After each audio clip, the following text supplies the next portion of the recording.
Medicina interna de primer año y hoy vamos a hablar sobre el estudio fase 3 de la vacuna de Moderna para el SARS-CoV-2 que tiene este título que vemos acá.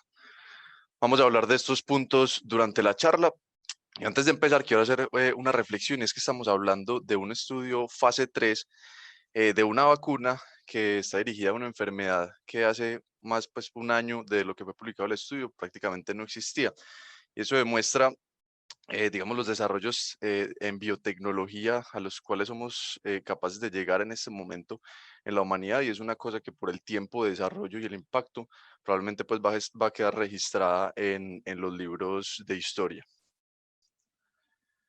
Respecto a los coronavirus, la historia de los coronavirus inicia en 1931, cuando se describe el primer coronavirus em, en aves, el virus de la bronquitis aviar. Este solamente pues infectando aves de corral.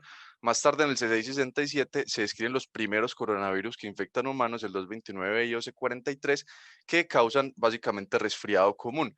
Durante la década del 80 y el 92 se hicieron unos descubrimientos importantes en la biología, sobre todo en la parte genética de los coronavirus, y esto permitió que se hicieran pues desarrollos importantes en el área, pero en el año 2002 todo el panorama respecto a estos virus cambia cuando emerge el SARS en la provincia de Guangdong en China y produce una epidemia que afecta más de 8.000 personas en 29 países diferentes, un virus que causa una neumonía muy severa y una mortalidad bastante alta del 10%. Esto afortunadamente, digamos, este virus no contaba con la capacidad de transmisión tan importante como la que vemos hoy en día en el SARS-CoV-2, por lo cual se logró controlar con medidas epidemiológicas relativamente rápido, pero esto hizo prender las alarmas, aumentó la vigilancia para este tipo de virus y se describieron otros dos nuevos en el NL63 y HQ1, también responsables de resfriado común. Para el 2012 emerge el MERS en el Oriente Medio, un virus que causa una enfermedad mucho más severa con una mortalidad de hasta el 36%, pero con una transmisibilidad bastante baja, por lo cual causa aproximadamente 2.500 casos, no logra llegar al nivel de transmisión al cual le había llegado el SARS, pero causa una enfermedad, pues digámoslo, muy severa, y todavía hasta el momento se describen nuevos casos de MERS en el Oriente Medio. Para el año 2019 y 2020 ya tener pues la pandemia a la que nos vemos enfrentados hoy en día. Mamíferos y aves, como vemos acá, los 7 coronavirus que pueden infectar humanos, que a pesar pues de los géneros existen alfa, beta, gamma y delta, los únicos que infectan humanos son los alfa y los beta y los hospederos naturales que pueden tener. Son muy importantes los murciélagos en este caso. Y de forma común todos los coronavirus tienen una proteína spike, pero esta puede estar dirigida a diferentes proteínas como la AC2 de PP4 o residuos acetilados de ácido siálico. En este caso la más importante para nosotros es la AC2, que también es común con el SARS y con el NL63. Y algo muy interesante es que todos los coronavirus inducen una inmunidad relativamente corta, de meses a años. Inclusive eso ya está documentado y habían estudios con SARS y con MERS, a pesar de ser infecciones tan severas, se hacían estudios y todavía tenían anticuerpos los pacientes protectores a los 2, 3 años, pero después de los 5 a 6 años esa inmunidad se desvanecía, y esto es compatible con lo que vemos hoy el día en el caso del SARS-CoV-2, y es un poco preocupante, y es uno de los interrogantes que están todavía sin resolver respecto a la duración de la inmunidad con las vacunas.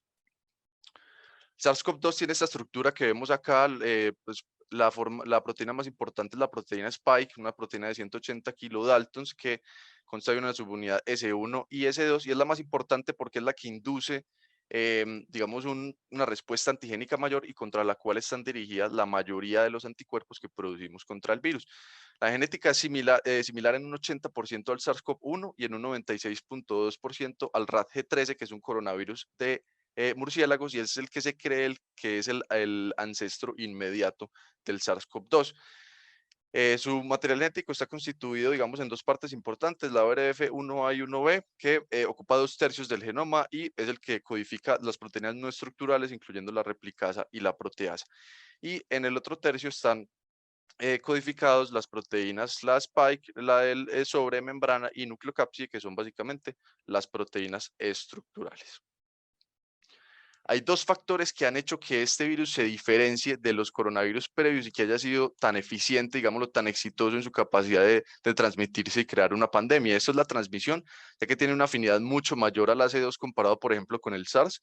El tiempo de incubación, que es un tiempo relativamente largo, de en promedio 5 días, pero un rango de 1 a 14, y esto permite que el paciente o que las personas estén en contacto con otras personas por un tiempo mucho mayor sin haberse dado cuenta que podrían estar infectadas o transmitir el virus.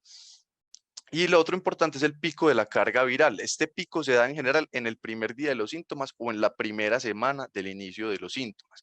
Esto hace que el paciente esté en su parte más infecciosa justo al inicio de los síntomas, inclusive puede ser un poco antes y que entre en contacto con otras personas, lo cual no pasaba con el SARS. En el SARS, el pico de carga viral se daba en la segunda semana después de los síntomas. El paciente ya estaba enfermo y se podía, digámoslo, captar de una forma más fácil y aislar antes de que se volviera verdaderamente infeccioso. Y lo otro es la patogénesis, que induce una respuesta, sobre todo en los pacientes con un curso tórpido de la enfermedad, una respuesta inmune con estos mediadores bastante importante y una posible también citotoxicidad directa. Pues todavía faltan pues estudios y datos, pero es una patogénesis suficientemente, digámoslo, severa o grave como para causar una mortalidad importante y afección en muchas personas, pero no lo suficiente para quedarse sin hospederos y sin huéspedes susceptibles para infectar. Respecto al tratamiento, todos sabemos pues lo que ha pasado con las múltiples moléculas, sustancias viejas o nuevas que se han ensayado para el coronavirus y de forma pues bastante decepcionante.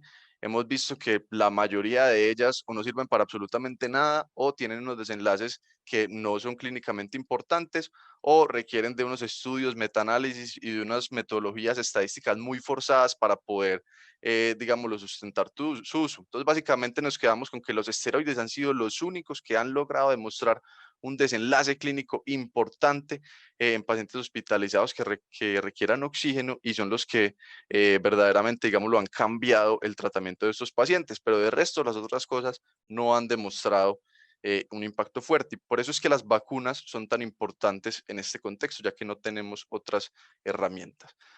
Y respecto a las vacunas, la importancia de las vacunas son la medida de salud pública que más vidas ha salvado en la historia de la humanidad. Vemos acá en este gráfico, muestra el porcentaje de reducción en los casos comparado en la era prevacuna con las estadísticas de 2015 y vemos una reducción de mayor al 80% en casi todos los casos y cercano al 100% en muchas enfermedades con cursos muy severos. Lamentablemente, el uso de vacunas y su desarrollo no está exento de riesgos. Y acá traigo 3 eventos históricos pues importantes para recordar por el riesgo que supone sacar al mercado una vacuna que de pronto no está lista o tiene riesgos. Un caso importante es la influenza porcina. En 1976 en New Jersey se dio un brote de una cepa H1N1 de influenza. Tenían los medios para empezar a producir vacunas rápido y ya se había incluido tipos de cepas de H1N1 en vacunas, por lo cual al parecer pues parecía segura. Y se alcanzaron a vacunar más de 40 millones de personas en Estados Unidos, pero cuando estaban haciendo el seguimiento después se dieron cuenta que estaba aumentando la incidencia de casos de Guillain-Barré, más o menos 1 en 100.000 casos, cuando lo tolerable para vacunas de influenza sabemos que es menos de 1 en 1 millón de casos, por lo cual se tuvo que sacar del mercado la vacuna y hubo bastantes personas afectadas. Otro caso interesante es el caso del Rotashil, la primera vacuna para rotavirus lanzada en 1998.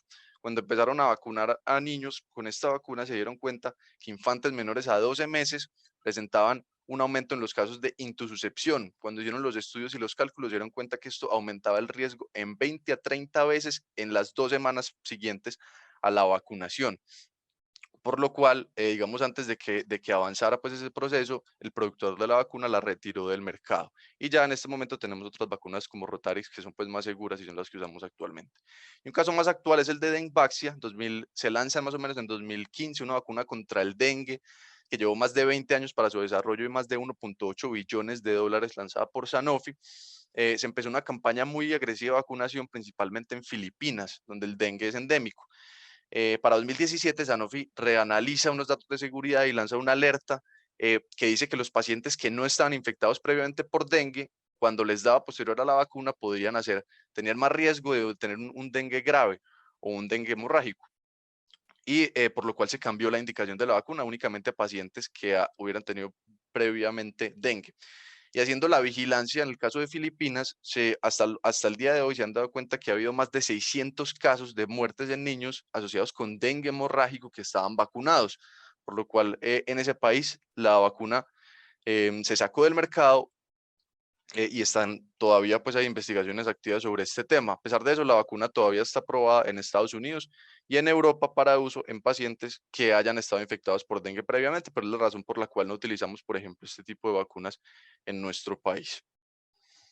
Hay dos mitos importantes respecto al uso de vacunas, lo cual se tiene que aclarar bien y, digámoslo, combatir en la población general, porque esto hiere la credibilidad de las vacunas en la población. Y uno es el autismo, basado en un artículo del 98 de Lancet que publicó Andrew Wakefield, que relacionaba la vacuna triple viral con 12 casos de niños con alteraciones neurocognitivas y de tracto gastrointestinal. Esto llevó a que hubieran brotes de sarampión, paperas en Europa y que en el Reino Unido se alcanzara la tasa de vacunación más baja en los últimos años. Pero después estudios posteriores, se retractó el artículo en 2012, se dieron cuenta que había fraude por el doctor pues en el artículo con falsedad de documento, por lo cual se determinó que esto era completamente falso y no, la vacuna triple viral definitivamente no está asociada de ninguna forma con el autismo. Y lo otro importante son los adyuvantes que muchos grupos antivacunas alegan que pueden tener toxicidades, sobre todo el aluminio, que es el más usado a nivel neurológico, pero de nuevo, es un compuesto que es ampliamente usado, es un compuesto que se encuentra de forma normal en alimentos y en compuestos orgánicos, y se han hecho también investigaciones con muestras de más de 500.000 pacientes y han demostrado que no hay ningún tipo de toxicidad asociado a las condiciones, digámoslo, normales en las dosis de vacunación, pacientes sin otras comorbilidades relacionadas con el aluminio. Respecto a los estudios de vacuna, es importante aclarar que en el diseño tiene que ser un experimento clínico. En este caso no nos sirve un estudio observacional para demostrar su eficacia. Los diseños tienen que tener una muestra muy grande porque tienen que ser capaces de demostrar, digamos, eficacia y seguridad con una tasa muy baja de eventos. Y como vamos a usar población sana en general, el desenlace de importancia va a cobrar, el desenlace, perdón, de seguridad va a cobrar mucha importancia. Otra particularidad es que en este caso, al tener criterios de inclusión y de exclusión algo laxos, porque tiene que tener unas indicaciones, pues digámoslo, muy amplias, se va a tolerar y se va, digámoslo, no va a ser un compromiso para el estudio el análisis por protocolos. De hecho, es lo normal. Es importante que presenten también por intención a tratar, pero se tolera el análisis por protocolo.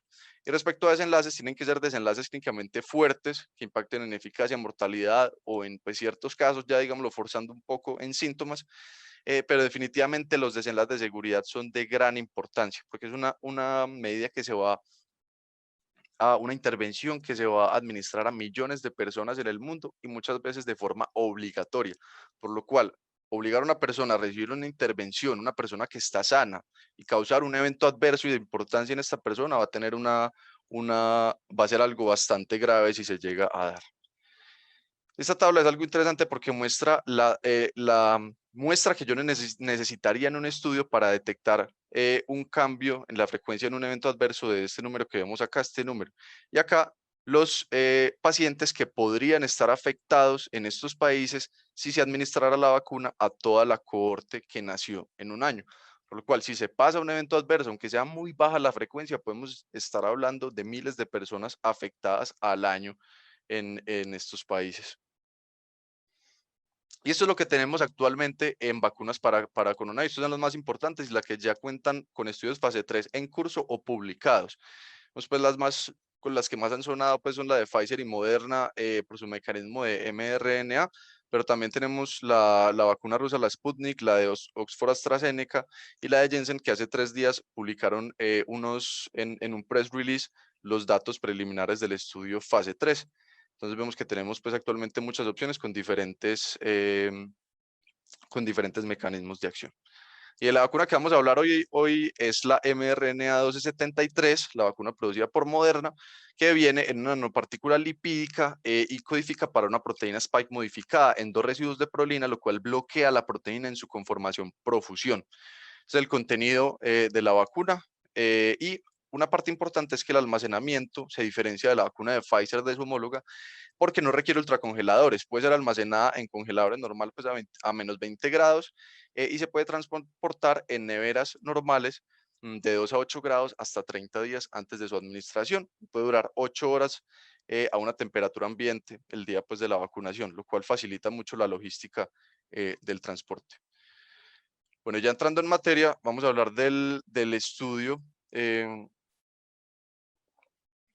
publicado en el New England el 30 de diciembre, se llama el estudio COVE, y fue hecho principalmente por Moderna. Ellos se encargaron del patrocinio, de diseño, análisis de datos, con apoyo del Instituto Nacional de Salud de Estados Unidos, el Instituto Nacional de Alergias y Enfermedades Infecciosas. Y la financiación fue, si bien fue, digámoslo, privada, porque fue con fondos de Moderna, ellos recibieron más de $1 billón de fondos públicos en grants para realizar este estudio. Fue un estudio fase 3, aleatorizado, estratificado en 3 grupos diferentes y ciego, comparado con placebo y realizado únicamente en Estados Unidos en 99 sitios diferentes. Se administraron las vacunas entre julio 27 y octubre 23. Y es un estudio que está planificado para durar 24 meses, por lo cual está en curso todavía. La población fueron adultos sin infección previa por coronavirus en riesgo de presentar la infección con una aleatorización, una distribución 1 a 1, realizado por un sistema centralizado de respuesta interactiva. Se estratificaron estos 3 grupos diferentes: mayores de 65 años, menores de 65 años y menores de 65 años con alto riesgo de complicaciones. Y esto fue lo que ellos definieron, tener por lo menos una de estas, lo que significaba alto riesgo de complicaciones: enfermedades pulmonares crónicas, cardíacas, obesidad mórbida, diabetes, hepatopatía y VIH. Los criterios de inclusión bastante laxos por el tipo de estudio: pacientes mayores de edad que no estuvieran en riesgo o embarazadas y que sus enfermedades preexistentes estuvieran estables en los últimos 3 meses. Y se excluyeron pacientes con enfermedades agudas, embarazadas, inmunosuprimidos, pero se permitieron pacientes con VIH con CD4 de menos de 350 y con carga indetectable, pero se incluyeron esos inmunosuprimidos que excluyeron inclusive pacientes tomando prednisolona más de 20 miligramos al día. La intervención fue la vacuna, la dosis era de 100 microgramos, aplicado con 28 días de diferencia, y lo que hablamos ahorita del almacenamiento, un componente pues importante para la logística de esta vacuna. Y esta fue preparada y administrada por un grupo de farmacéuticas, los cuales no estaban cegados a la intervención. El desenlace primario fue la eficacia en prevenir la primera ocurrencia de COVID-19 sintomático 14 días posterior a la segunda dosis en pacientes seronegativos de base. Solo midieron como el porcentaje de reducción en el HR, o sea, 1 menos HR, y este HR fue calculado por un modelo de riesgo proporcional de Cox estratificado. Y la definición principal de COVID-19 que usaron es esta que vemos acá, que son 2 síntomas generales, entre estos un síntoma respiratorio de tos, disnea o evidencia radiológica de neumonía, y una PCR positiva para COVID-19. Respecto a los desenlaces secundarios, evaluaron la eficacia en términos de COVID grave, la prevención con una sola dosis y una definición alternativa de COVID, la cual era cualquier síntoma más una PCR positiva. Y ellos definieron COVID grave con estos criterios que vemos acá. Debía tener por lo menos uno de estos criterios para considerarse un COVID grave, con una taquicardia de más de 125, taquipnea, disminución en los índices de saturación, shock, disfunción orgánica importante, UCI o muerte. Respecto a los desenlaces de seguridad, fueron los eventos adversos solicitados, o sea, unos eventos predefinidos que ellos, por los cuales ellos preguntaban específicamente, que los vamos a ver ahorita más tarde, en los primeros 7 días después de cada inyección. Los no solicitados, o sea, cualquiera que el paciente refiriera, los 28 días posterior a la inyección. Los eventos asociados a la descontinuación del tratamiento del protocolo y todos los eventos relevantes o serios hasta los 24 meses de seguimiento. Y acá, digamos, es un poco confuso porque ellos en el estudio no los definen, sino que le dicen a uno que se vaya al protocolo, y en el protocolo hacen unas tablas con grados que van del 1 al 4, pero después dicen que los clasifican en leve, moderado a grave. Que sería leve, pues que no interfiera con las actividades diarias, y grave ya uno que interfiera con las actividades diarias y que requiera una intervención terapéutica significativa. El análisis estadístico: la muestra se calculó para 151 eventos. Eso suponía un poder del 90% para detectar una reducción del HR del 60%. Y se realizaron 2 análisis interinos por eventos. uno al 35% de la muestra y otro al 70% de la muestra. El análisis primario de eficacia digamos, lo separó, se cortó el 21 de noviembre del 2020 con 196 eventos, perdón. Pero el protocolo, recordemos que va hasta los 24 meses de seguimiento. En el análisis por protocolo, se definió como análisis, se incluyeron en el grupo de protocolo cuando los pacientes que no tenían evidencia de tener COVID previo por PCR o por anticuerpos, midiendo la aparición de la enfermedad 14 días posterior a la segunda dosis de la vacuna.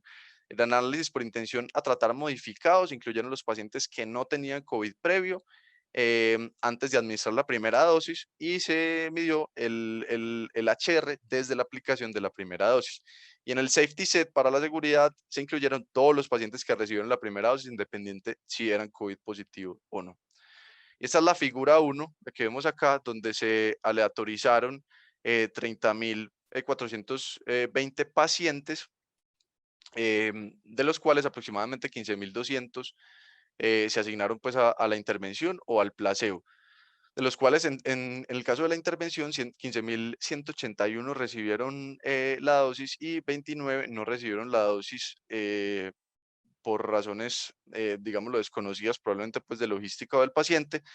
Estos se incluyeron en análisis por seguridad, al igual una cifra pues muy similar en el grupo de placebo. De los pacientes que se incluyeron, de los pacientes que recibieron la vacuna, 631 digamos, sacaron del protocolo del análisis por intención a tratar modificado porque eran COVID positivo de base o porque había datos faltantes y los excluyeron. Entonces entraron 14.500 en el grupo de intervención para análisis por intención a tratar modificado. De cifras, digámoslo, bastante similares en el grupo placebo en el mismo caso. Y esos pasaron al análisis por protocolo, 14.134 en el grupo de intervención y 14.073 en el grupo por protocolo para el placebo. Respecto a los resultados, las características demográficas tenían una edad promedio de 51.4 años con un rango entre 18 a 95. La gran mayoría de los pacientes estaban en el grupo de los 18 a 65 años sin factores de riesgo y un 24.8% mayores de 65 años. El 20% de los pacientes eran latinos, el 2.2% fueron positivos de base para PCR, ya sea por serología, para coronavirus, perdón, ya sea por serología o por PCR. Y respecto a las comorbilidades, vemos estos porcentajes que anoto acá y todas estaban balanceadas comparando los dos grupos diferentes, con un índice de masa corporal promedio de 29.3. O sea, en promedio los pacientes tenían sobrepeso. Y esta es la gráfica que nos muestran los autores para expresar el resultado, el desenlace primario del estudio. Y reportan una eficacia del 94.1%. Significa que en el tiempo de seguimiento de aproximadamente 2 meses, la mediana de seguimiento, la aplicación de la vacuna tuvo una eficacia para disminuir pues, el riesgo de un caso de COVID sintomático en un 94.1%, con un rango de 89.3%. O sea, en el peor de los casos, esa eficacia sería de 89.3% y en el mejor de los casos sería de 96.8%. Ya la rata de incidencias ajustado por 1.000 personas año fue de 56.5 comparado con 3.3. Y cuando vemos acá la gráfica que nos presentan de la rata de eventos acumulada, medida desde este punto que vemos acá, que son los 14 días posteriores a la aplicación de la segunda dosis, vemos claramente como las curvas se separan y aumenta la incidencia o la rata de eventos acumulada en el grupo de placebo, mientras que el grupo de intervención se mantiene en este punto bastante bajo. Acá hay varias consideraciones importantes para resaltar y es que en total hubo 196 eventos. O sea, en términos absolutos estamos hablando de 185 eventos para el grupo placebo y 11 eventos para el grupo de intervención. Respecto a la mediana de seguimiento fue de 64 días. O sea, había pacientes que llevaban el seguimiento 14 días después de la segunda dosis, un número tan bajo como 0 días, y otros que tenían un número tan alto como 97 días después de la segunda dosis. El 61% de los pacientes llevaba más de 56 días en el seguimiento, o sea, la mayoría de los pacientes llevaba casi 2 meses, por lo menos pues casi 2 meses en términos del seguimiento, pero es importante a la hora de analizar estos datos que nos presentan.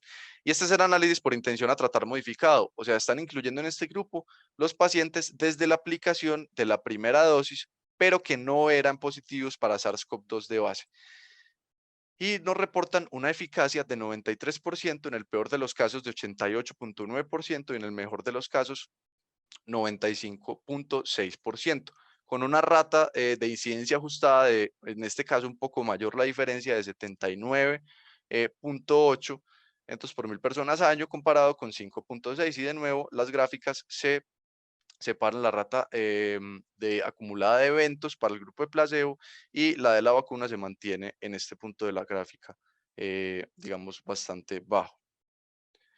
Cuando en esta tabla nos presentan los análisis por subgrupos diferentes, vemos que todos los subgrupos, los intervalos de confianza, el límite inferior es mayor al 60%, que es lo que ellos definieron como efectividad de la vacuna, que debía ser o tener una reducción de los casos, o sea, una eficacia de más del 60%. Todos los intervalos de confianza, el límite inferior, son superiores al 60%. Lo único es que sí vemos que los pacientes mayores de 65 años, ese intervalo de confianza se amplía bastante. Entonces, esto, digamos, nos llama la atención porque este es el grupo de pacientes a los cuales nosotros queremos proteger más con esta vacuna, pero la efectividad puede ser un poco, perdón, la eficacia puede ser un poco más variable en este grupo de pacientes. En el grupo de placebo fueron 30 pacientes que cumplían criterios de infección por SARS-CoV-2 grave y 0 pacientes en el grupo de intervención. O sea, tuvo un HR o sea, tuvo una eficacia completa para prevenir los casos de COVID grave. Pero cuando vamos a revisar qué eran esos casos de COVID grave o cómo se representaron, vemos que solamente 9 pacientes se hospitalizaron, de los cuales solamente un paciente requirió ingreso a unidad de cuidados intensivos. Y este paciente que ingresó a UCI no lo tuvieron que intubar, fue principalmente pues, por ventilación mecánica no invasiva, pero 0 pacientes requirieron en ventilación mecánica como tal, intubación orotraqueal, y 0 pacientes fallecieron, o sea, pues ninguno de ellos. De esos 30 pacientes, 28 se consideran con COVID grave, por presentar una saturación menor a 93% al ambiente, pero de forma muy llamativa, 0 pacientes tenían una PAFI menor a 300 en este caso, o sea que probablemente eran hipoxemias pues relativamente leves y por lo cual no requirieron pues un manejo tan agresivo y por eso solamente 9 pacientes se hospitalizaron, los cuales también, por ejemplo, 4 presentaron hipotensión, pero 0 requirieron vasopresores. Entonces, cuando hablamos de estos casos de COVID grave, vemos que en realidad no son el espectro de pacientes con el COVID más grave que está en cuidados intensivos y que está intubado y que puede llegar a fallecer. Estos son como nos presentan en esta gráfica los eventos adversos. Ellos en el artículo nos presentan los eventos adversos solicitados en las gráficas. Aquí estamos hablando de los eventos locales, o sea, los solicitados, los que ellos preguntaron directamente y se producían en los primeros 7 días posterior a la aplicación de las inyecciones. Y vemos acá que obviamente pues hay una diferencia clara entre el placebo y la vacuna, principalmente después de la segunda dosis, pero la mayoría son eventos grado 1 que consisten en dolor local, ¿cierto? Que no representaron ningún peligro para los pacientes. De estos, en la primera dosis sí una diferencia muy significativa, tanto en la primera como en la segunda dosis en términos de porcentaje para la aparición de eventos adversos locales solicitados y en términos absolutos del placebo 2.650 pacientes reportaron este tipo de eventos y en el grupo de intervención 12.594 presentaron este tipo de eventos adversos.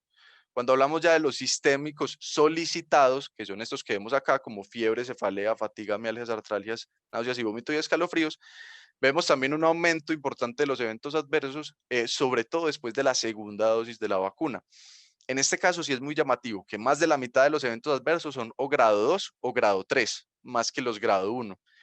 Y en eso sí podía representar un porcentaje importante de pacientes con cefalea, fatiga, mialgias, artralgias de una intensidad no despreciable, por lo cual la gran mayoría, más del 75% de los pacientes va a presentar alguno de estos síntomas solicitados en los primeros 7 días después de la aplicación de la vacuna. Y aquí vemos que después de la primera dosis la diferencia en términos porcentuales no es tan diferente, solamente un poco más de 12 puntos porcentuales, pero en la segunda dosis sí aumenta la diferencia para el 79,4% de los pacientes del grupo de intervención refiriendo a algún tipo de evento solicitado sistémico. Y en términos totales, en el grupo de intervención, 11.290 pacientes tuvieron algún tipo de esos eventos adversos sistémicos. Esta tabla nos muestra los eventos adversos no solicitados. Lamentablemente, pues ellos no nos la presentan en el artículo, sino que tenemos que ir al apéndice.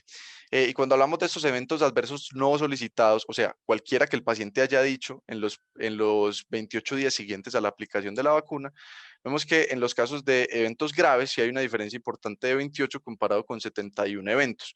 Pero la verdad es que cuando uno se pone a revisar qué tipo de eventos aumentaron esta cifra, fueron principalmente mialgias, eritema local y fatiga. Cuando revisamos acá los totales, vemos que en los desenlaces en los eventos adversos de hipersensibilidad, que nos interesan mucho pues para este tipo de intervención, una diferencia de 166 comparado con 233, pero fue principalmente por eventos de rash y urticaria local, sin una diferencia importante en anafilaxia y en angioedema. En resumen, lo que ellos nos presentan es que la vacuna tiene una eficacia general después de la segunda dosis de 94,1% y después de la primera dosis de 93%. En el caso de COVID grave, se previno con la vacuna en todos los pacientes. Fueron 30 pacientes del grupo placebo, pero ya hicimos la aclaración de qué tipo de desenlaces graves fueron. Y para los subgrupos, todos los intervalos de confianza tenían un límite inferior de más del 60%. Respecto a seguridad, las reacciones locales sí una diferencia significativa con estos porcentajes que vemos acá. De los graves fueron principalmente dolor local, mialgias y artralgias y fatiga, pero no hubo efectos adversos verdaderamente graves que se diferenciaran en los grupos de intervención y de placebo. Y ellos al final nos dan estas conclusiones y nos dicen que es una vacuna segura, que es eficaz, pero que el estudio está limitado por el tiempo que lleva. Es un estudio en curso y acá la mediana de seguimiento es de 64 días. Entonces, que son datos, digámoslo, preliminares y que se tiene que seguir en curso pues el estudio y esperar pues el resto de los datos para determinar verdaderamente si es completamente segura pues la intervención.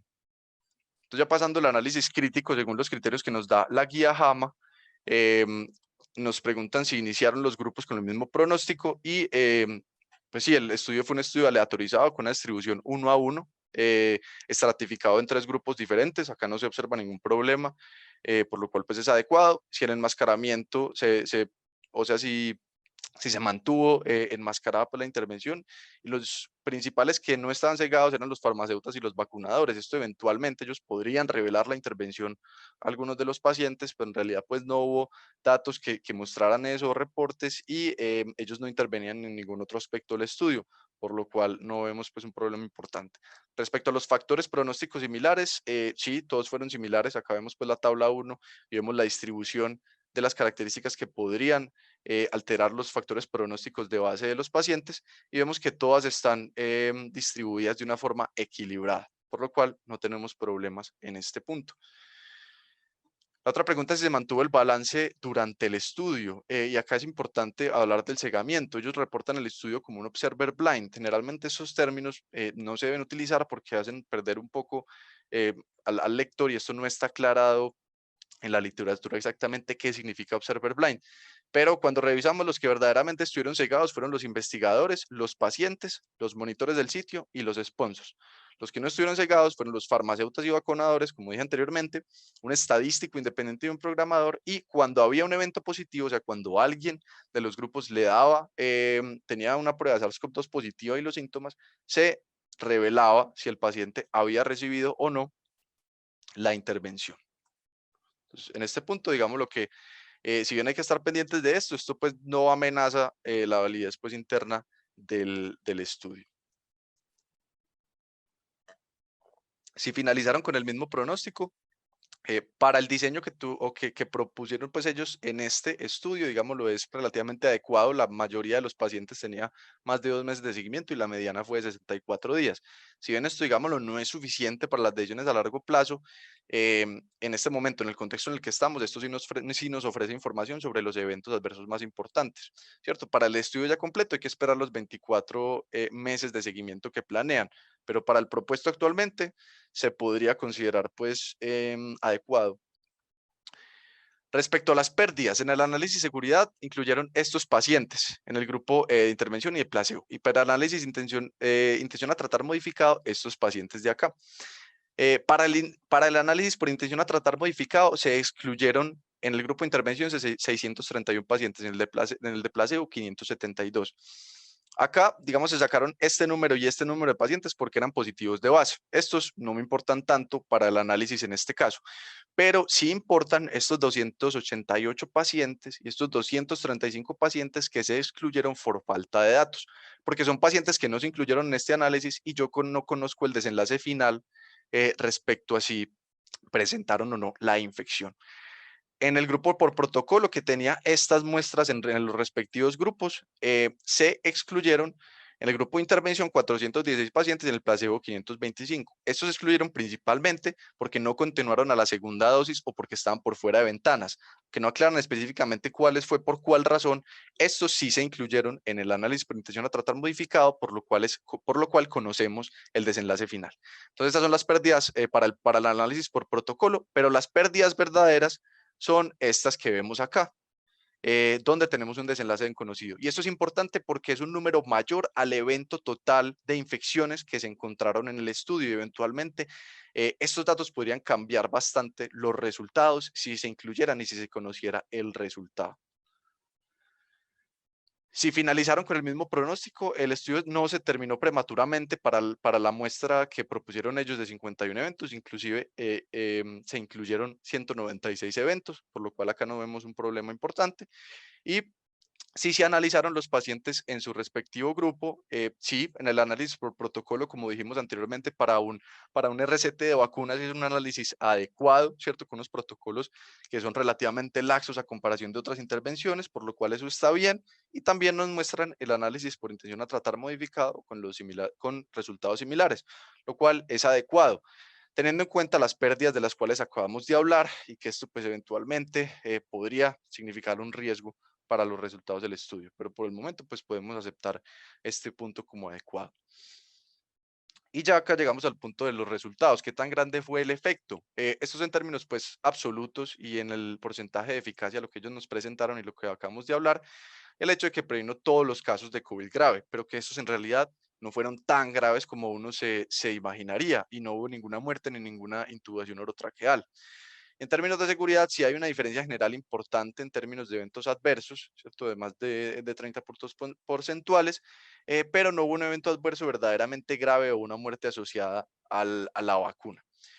Cuando construimos una tabla 2x2 con los resultados que ellos nos ofrecen del grupo del análisis por protocolo, vemos las incidencias en el grupo de exposición pues, a la intervención en el grupo de control con un RR de 0.6 un 1 menos NRR, que sería básicamente lo que ellos nos presentan como eficacia, pero en este punto calculado con un RR que concuerda con los datos que ellos nos ofrecen, una reducción del riesgo absoluto y un NT general de 81.3. Cuando construimos las tablas de los diferentes NNTs y NNHs, que eso es verdaderamente lo que nos interesa para saber si una intervención vale la pena o no, vemos que tenemos un NNT, número necesario a tratar, de 81 pacientes para prevenir un caso de COVID sintomático, pero recordemos que estos NNT son dependientes del tiempo en el que se siguió la intervención. O sea que aquí estaríamos contando con un tiempo de una mediana de 64 días para un NNT de 81. Para COVID grave, ese NNT sería de 471, pero recordemos, el 90% de este COVID grave, más del 90% va a ser simplemente por una saturación de menos de 93, ¿cierto? Y solamente un 3.3% serían ingresos a UCI. El NNT para ingreso a UCI en este caso sería de 14.134 pacientes, pero recordemos únicamente ingreso a UCI, no intubación orotraqueal, ¿cierto? Y como no hubo casos de muerte, sino hubo casos de intubación orotraqueal, nos quedamos cortos en esos otros datos para este estudio. Respecto a los eventos adversos, vemos que como ellos lo dividen en solicitados y no solicitados, los solicitados simplemente tenemos que tratar 2 pacientes para causarle algún evento adverso de los solicitados en los primeros 7 días después de la inyección, incluyendo pues los totales, locales y sistémicos y los sistémicos. De los no solicitados, que serían esos en los 28 días siguientes, cualquiera que reporte el paciente. De los serios, serios son básicamente los que llevan a que el paciente se hospitalice, se muera o amenace la vida del paciente. Si tenemos un NNH, perdón, de 7.612 pacientes. Y para los graves, o sea, todo lo que requirió alguna intervención terapéutica significativa, de 353, que ese sí, digamos, ya se va acercando a una cifra pues más baja, inclusive pues menor del NNT para el COVID grave. Y cuando juntamos todos los eventos adversos, los de hipersensibilidad, el NNH sería de 227, y para eventos serios totales, esto digamos no es interpretable, no es aplicable, porque en realidad cuando juntan todos los eventos adversos, el número de eventos adversos serios fue mayor en el grupo de placebo que en el grupo de intervención, por lo cual pues no podemos interpretar adecuadamente estos eventos serios totales. Esto, pues digamos, el NNT son pues adecuados con una medida de este tipo y para la situación que nos enfrentamos, pero este NNH, sobre todo en relación a los sistémicos solicitados y a los graves no solicitados, sí nos hacen, digámoslo, reflexionar un poco, y habría que considerar esto antes de decidir si aplicar o no la vacuna. Y respecto a la aplicabilidad, los pacientes son similares a los nuestros, sí, son latinos pues en un 20%, un poquito más de sobrepeso para el promedio registrado en Colombia, y algo importante es que la logística sí es mucho más sencilla que, por ejemplo, la vacuna de Pfizer, lo cual apoyaría la aplicación de esta vacuna. Y si se consideraron todos los desenlaces de importancia para este tipo de estudio, sí, la eficacia y la seguridad, que son sobre todo lo que nos importa, sí se consideraron. El problema es el tiempo de seguimiento, que digamos es concordante con el diseño del estudio actual, pero teniendo en cuenta de que necesitamos más tiempo para verdaderamente sedimentar esa información.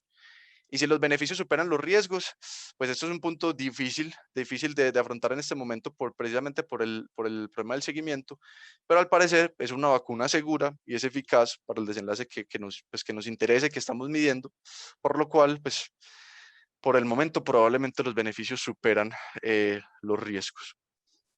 En conclusión, este es un estudio que, en mi opinión, tiene un buen diseño, tiene una buena ejecución, ¿cierto? Ellos creo que nos presentaron el mejor estudio que nos podían presentar, pues, para este contexto y para la velocidad de los datos y de la evolución de la enfermedad. Pero hay que tener en cuenta que es un reporte preliminar, que la mediana de seguimiento solamente son 64 días y que esto es un estudio que va a 2 años. Pero de nuevo, esto, digámoslo, no es culpa de los investigadores, sino que es culpa del contexto de la pandemia actual, y que no podamos esperar a tener un seguimiento de 24 meses para poder sacar una vacuna. Lo importante es recordar las pérdidas. Estas pérdidas eventualmente pudieron haber cambiado el resultado del estudio, por lo cual sería pues interesante o importante que en otro momento nos dieran los resultados del desenlace final de esos pacientes. Bueno, eso era lo que tenía hoy. ¿Alguna pregunta, alguna duda? ¿Qué piensan ustedes sobre estas vacunas? ¿Se vacunarían o no? Muy bien, Simón, excelente trabajo, felicitaciones. Mientras usted está pendiente del chat de preguntas y respuestas, bueno, felicitaciones, hermano, es un gran trabajo. Lo único Muchas que me gracias, extrañó doctor. un poquito fue lo de la rata, ¿no? Esa es una traducción un poquito forzosa del término rate. Rate tiene muchas traducciones al castellano, pero rata no es una buena. Mejor traducirlo como tasa en las comparaciones. Ah, ok. Me Excelente disculpo, trabajo, profe. hermano.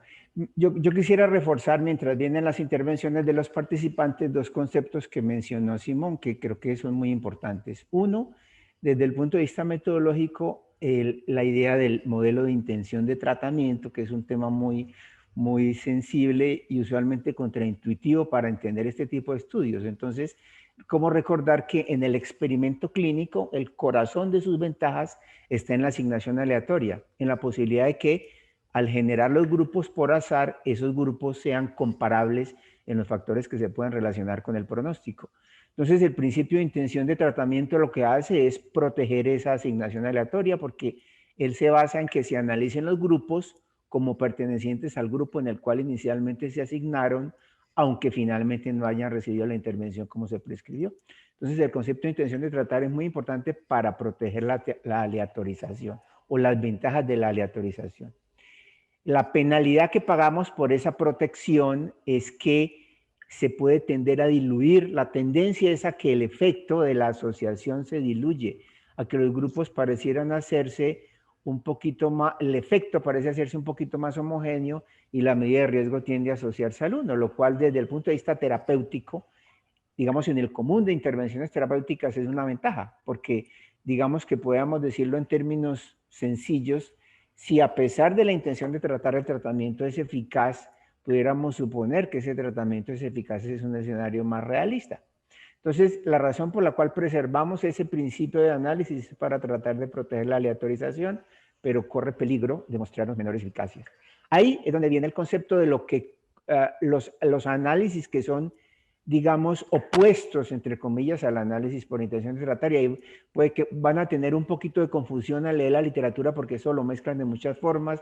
Al análisis de intención de tratar le llaman modificado y eso realmente es casi como si fuera por protocolo, y a los análisis que se hacen con base en quien recibe las intervenciones les llaman a veces indistintamente análisis por protocolo o análisis por tratamiento recibido. El punto es que en dos excepciones permitimos, además del análisis por intención de tratar, el análisis de acuerdo con la situación más realista en la cual se recibe la intervención, que es los estudios de vacunas, que me acabo de comentar Simón, precisamente por el asunto de la seguridad, de la necesidad de evaluar la seguridad con certeza y además de la necesidad de la respuesta inmune que genere la vacuna para poder analizar los desenlaces. Y la otra situación excepcional son los estudios en los que no se trata de evaluar la superioridad de un medicamento, sino su equivalencia con otro. Entonces, en esos dos casos, cuando son estudios de superioridad, de no inferioridad, o cuando son estudios de vacunas, queremos que nos muestren, además del análisis por intención de tratar, el análisis por protocolo para ver que esos resultados sean coincidentes. Y lo segundo que quiero resaltar es, ponga por favor, Simón, la figura de los resultados en los subgrupos. Hay una interpretación que puede ser un poquito, miren que yo no sé si recuerdan el club de revistas de la semana pasada, hay algunas diferencias sutiles, digamos que en términos generales todavía no podemos hablar de diferencias importantes entre las vacunas. Tienen en común que son desenlaces a muy corto plazo, que después de 3 meses no sabemos, que los números del tamaño de muestra no se calculó pensando en desenlaces de mayor gravedad, como la necesidad de hospitalización o la mortalidad. Por lo tanto, los resultados con respecto a esos desenlaces clínicamente más relevantes siempre van a quedar sujetos al azar. Diríamos que en términos de números, pareciera poco probable que en el camino de los resultados durante más tiempo de seguimiento esa tendencia se altere. Sabemos, estamos ciertos en que a 3 meses se reduce la ocurrencia de infección y parece bastante probable que aquí a unos 12 meses se muestren esas diferencias entre la hospitalización y en gravedad y eventualmente muerte, pueden ser también estadísticamente significativas, pero en el momento no lo son. Es llamativo que este estudio tiene un poco menos de tamaño de muestra que el estudio que presentamos la semana pasada. Sin embargo, en algunos escenarios pareciera ser, en términos de eficacia general, el comportamiento parece ser muy similar. Ustedes ven ahí, la que nos explicó muy bien Simón, el riesgo relativo, la reducción del riesgo relativo de un 94%. Y con una medida de precisión basada en el intervalo de confianza muy estrecha. La interpretación de los mayores de edad puede ser un poquito compleja porque si ustedes ven, los mayores de 65 en este estudio en particular son un grupo comparativamente mucho menor en tamaño de muestra y también obviamente mucho menor en la ocurrencia de los desenlaces, que es finalmente el determinante más importante para la precisión. Mientras hay 156 y 7 en los de 18 a 65, solamente son 29 y 4 en el grupo de mayores de 65. Entonces, ahí hay una explicación muy grande para que ese intervalo de confianza sea más amplio y también probablemente para que, comparado con el grupo general con el total del estudio, aquí pareciera ser la eficacia un poco menor, un poquito menor, pero realmente, dadas esas limitaciones del tamaño de muestra, realmente no es posible juzgar que aquí tengamos menos certeza acerca de la respuesta inmunológica en mayores de 65 años. Lo que es claro es que tenemos resultados de eficacia de la vacuna que estamos mirando a un muy corto plazo después de la vacunación.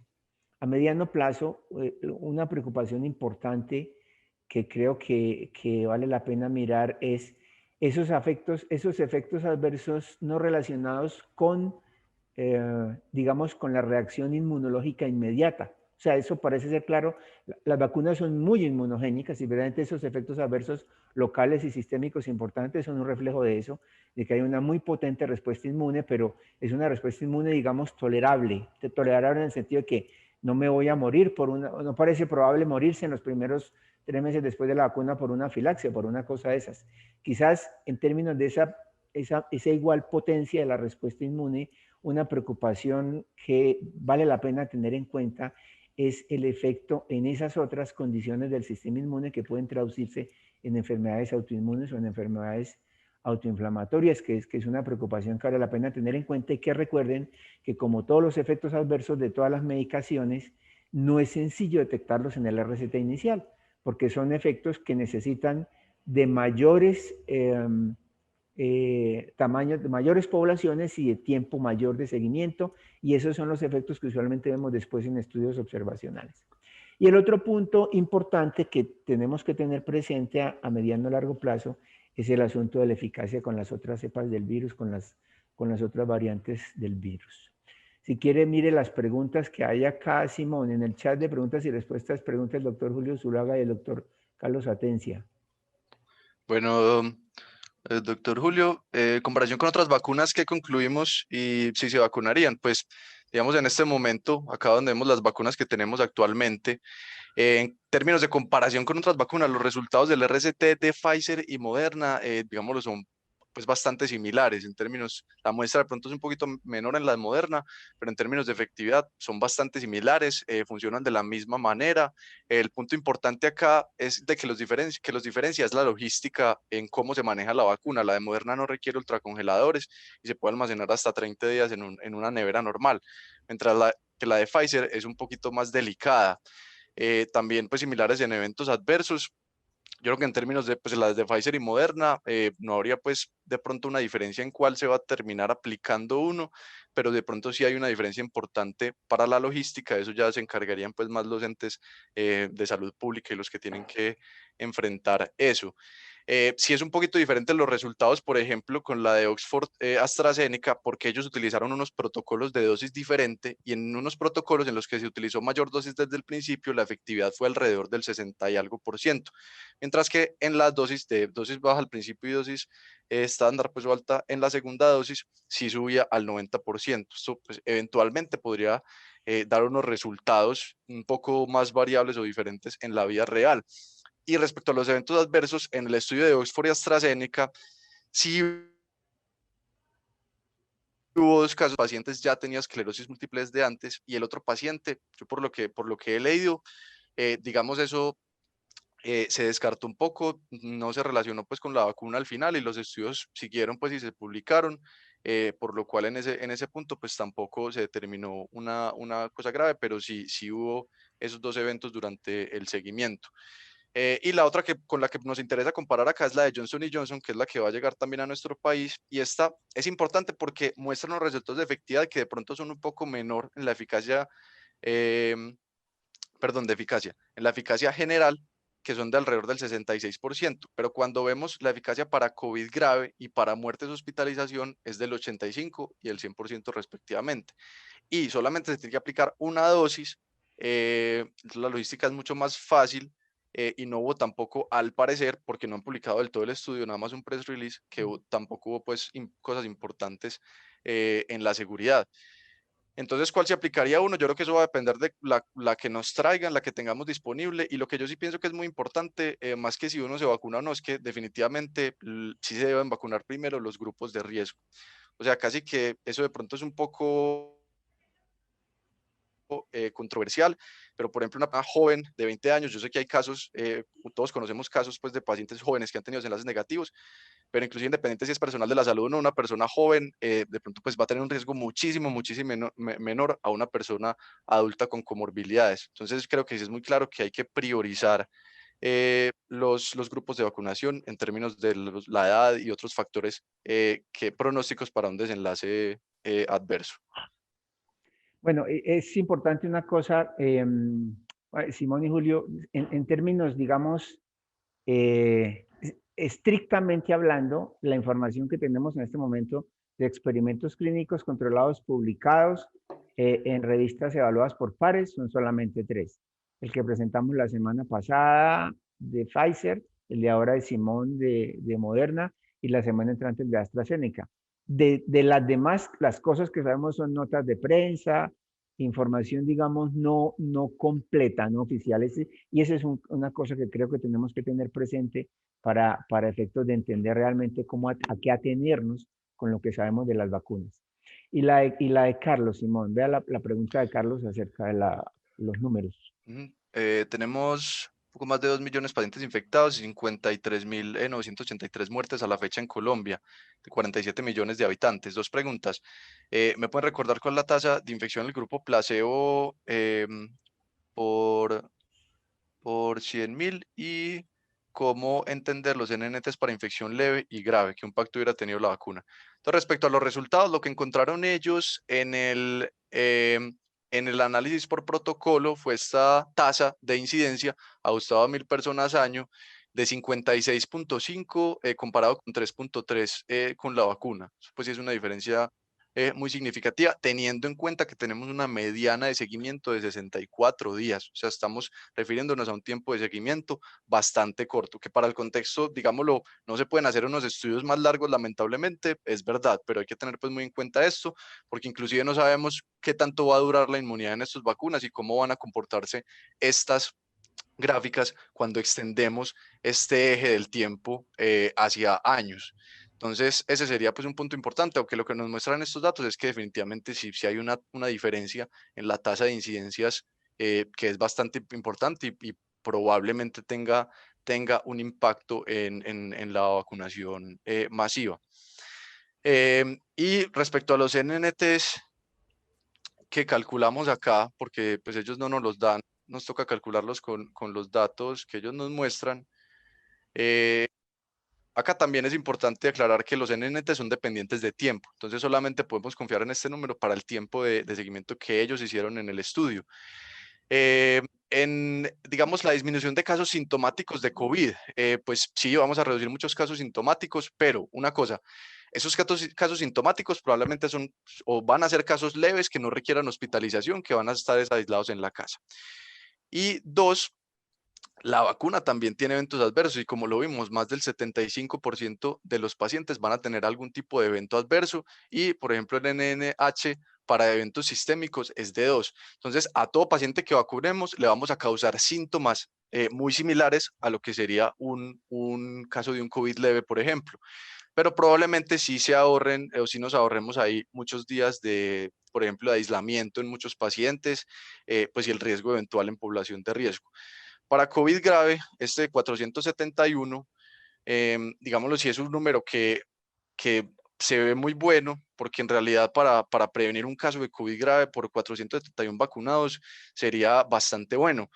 Pero también es importante aclarar lo que revisamos ahorita de cómo eran esos pacientes graves del estudio y que la gran mayoría de los pacientes graves fueron pacientes que estaban un poco, pues que estaban desaturados, menos del 93% de saturación, pero de esos solamente, de esos 30, el 33%, o sea, 9 pacientes, se hospitalizaron. De esos, uno entró a la UCI, 33.3%, y ninguno de ellos falleció ni requirió intubación orotraqueal.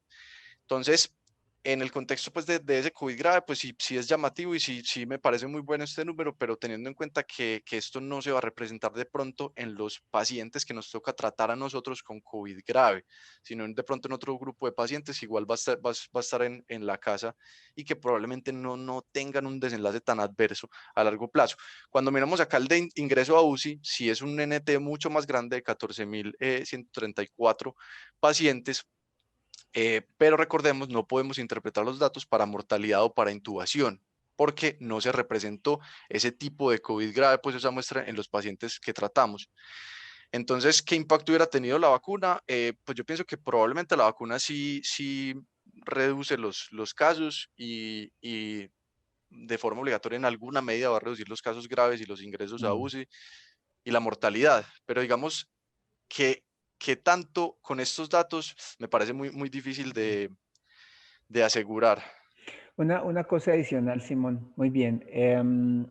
Tengan presente que la interpretación de estos números es muy dependiente de la confianza que tenemos en esas estimaciones. Es decir, el famoso cuento del azar y la razón por la cual somos tan cansones con el cuento de los cálculos de tamaño de muestra es tratar de reducir al máximo el papel que pueda tener el simple chance, la simple casualidad en el hallazgo de los resultados. Y eso es lo que miramos en la interpretación de los resultados con el concepto de los intervalos de confianza.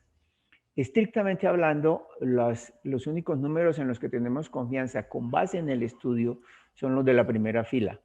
El NNT de 81 para un paciente sintomático y el número de pacientes necesarios para generar un evento adverso en el caso del número necesario para dañar.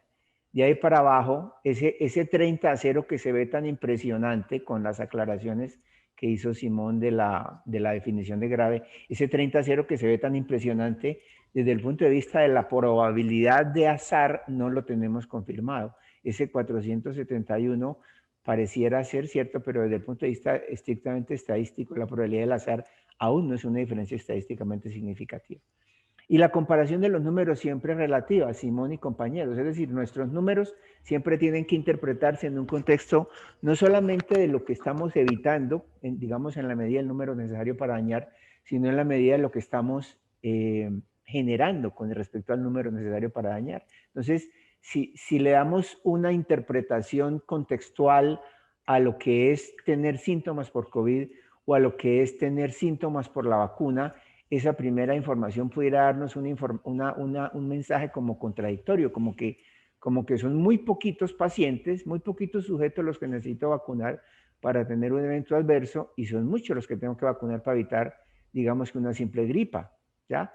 Pero miren que el asunto se empieza a cambiar si miramos efectivamente lo que puede ocurrir al estar tratando enfermedades o condiciones con un desenlace mucho más malo. Ahí sí ya, si comparamos 400, si suponemos que ese 471 es confiable, 471 versus 2 tiene un sentido clínico muy distinto, ¿ya? Entonces siempre los números tenemos que mirarlos en el contexto de lo que quiere decir cada intervención.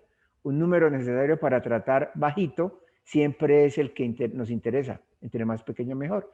Y un número necesario para dañar muy alto siempre es el que nos debe dar tranquilidad acerca de la eficacia de la vacuna o de cualquier intervención. Y eso siempre tiene que verse desde un punto de vista comparativo, en el sentido de qué decisiones tomamos con respecto a cualquier intervención y no solamente intervenciones de este caso de vacunas. Bueno, yo creo que nos pasamos del tiempo. Muchas gracias a todos por su participación. Muchas gracias a Simón por su presentación excelente. El próximo lunes nos vemos con el estudio de AstraZeneca, que es, como les digo hasta ahora, la tercera vacuna de la que tenemos información pública en ensayos clínicos publicados formalmente en revistas evaluadas por pares. Muchas gracias para todos.